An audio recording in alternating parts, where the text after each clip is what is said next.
அதோடைய பரிசு நாமத்துக்கே மகிமை உண்டாவதாக. இன்றைக்கி கூட லேவியராகமம் 13ஆம் அதிகாரத்தை வந்து பார்க்க போகிறோம். இந்த அதிகாரத்தில் வந்து என்ன சொல்கிறாங்கன்னா, இசப்பா மோசே ஆரோனையும் பார்த்து சொல்கிறாங்க. அதாவது குஷ்டரோகம் அதனுடைய வகையறாக்கள், இப்போ புண்கள், தோலில் உள்ள புண்கள், அப்புறம் வந்து ஆடைகளில் வந்து இந்த நோய் பரவக்கூடியது அப்படிங்கிறத பற்றின எல்லா விஷயத்தையுமே சொல்லியிருக்காங்க. முதலாவது பார்த்தோன்னா, இந்த நோயுடைய அடையாளங்கள்னு சொல்லிட்டு தோலில் வந்து வெள்ளை புள்ளி, அந்த முடி வந்து வெள்ளையாக மாறுது, அப்படி புண்ணு வந்து பரவாத நிலை அப்படின்னா நம்ம என்ன பண்ணலாம், 7 நாள் தனிமைப்படுத்திட்டு திரும்பவும் என்ன பண்ணால் ஆசாரியன் பரிசோதிப்பார்.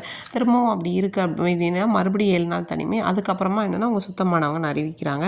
அடுத்ததாக வந்து புண்கள் இல்லைனா அதில் இருக்கக்கூடிய சில வீக்கங்கள், அந்த பழைய காயத்தின் மேலே ஏற்படக்கூடிய ஏதாவது ஒரு மாற்றம், அந்த புண்ணு வந்து என்ன இருக்குது அப்படின்னா குளிந்துருக்கு, அது மேலே சிவப்பு கலர் இல்லைன்னா வெள்ளை கலர் ஏதாவது படர்ந்துருக்கு அப்படிங்கிறதையும் பார்த்துட்டு அதே போல் தனிமைப்படுத்துதல் அப்படிங்கிற மாதிரி சொல்லியிருக்காங்க. அடுத்து 3வது காரியம் சொல்லி பார்க்கும்போது தலையிலையோ தாடியிலையோ ஏற்படுறது, அதாவது வந்து முடி உதிர்ந்து அந்த இடம் வந்து வெள்ளையாக மாறுது, அந்த இடம் குளிந்து காணப்படுது அப்படின்னா அது ஏதோ நோய் இருக்குன்னு, இல்லை அப்படின்னா அது சாதாரண ஒரு தலைமுடி உதிர்வு அப்படிங்கிற மாதிரி சொல்கிறாங்க.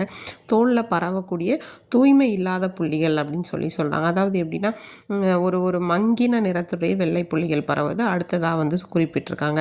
அடுத்து வந்து இந்த இப்படிப்பட்ட நோய்கள் பரவுனவங்க வந்து எப்படி இருப்பாங்கன்னா, அவருடைய வஸ்திரங்கள் வந்து கிழிக்கப்பட்டவங்க, ட்ரெஸ் எல்லாம் கிழிச்சிட்டு தலை எல்லாமே சரியாக சீவாததாயும், அவங்க வந்து பாளையத்துக்கு புறம்பே வந்து அதாவது இந்த ஏரியாவுக்கு வெளியே வந்து அவங்க வசிச்சுட்டு நான் வந்து ஒரு சுத்தம் இல்லாதவர்கள் அப்படின்னு சொல்லி அவங்க என்ன பண்ணணும் அப்படின்னா சத்தமாக சொல்லணும் அப்படின்னு சொல்கிறாங்க. அடுத்தது வந்து ஆடைகளிலையோ இல்லை வீட்டு சுவர்களிலோ இது வந்து காணப்படுது அப்படின்னா நம்ம என்ன பண்ணணும், இப்போ ஆடைகளில் இருந்ததுன்னா அதை வந்து என்ன பண்ணணும்னா எரிக்கணும் அப்படின்னு சொல்லியிருக்கிறாங்க.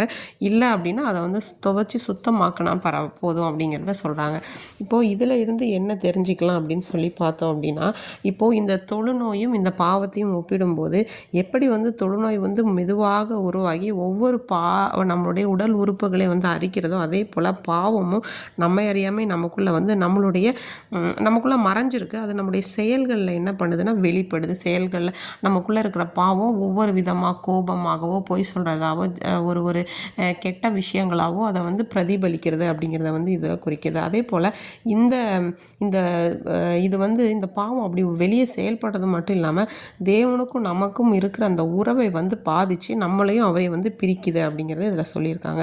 அதுக்கப்புறம் இந்த ஆசாரியர்கள் வந்து ஒவ்வொருத்தரையும் வந்து அவங்கள பார்த்து அவங்கள தனிமைப்படுத்துறது, அவங்கள வந்து சுத்தமானவர்களா இல்லையான்னு இருக்கிறத வந்து எதை குறிக்குதுன்னா, நம்மளுடைய ஆவிக்குரிய வாழ்க்கை வந்து தேவனுடைய வார்த்தையாலும் அவருடைய ஊழியர்களாலும் ஒவ்வொரு நாளும் வந்து என்ன பண்ணணும்னா நடத்தப்பட வேண்டும். இல்லை ஒரு ஆலோசனையினால் நம்ம வந்து சுத்தப்படுத்தப்பட வேண்டும் அப்படிங்கிறத வந்து குறிக்குது.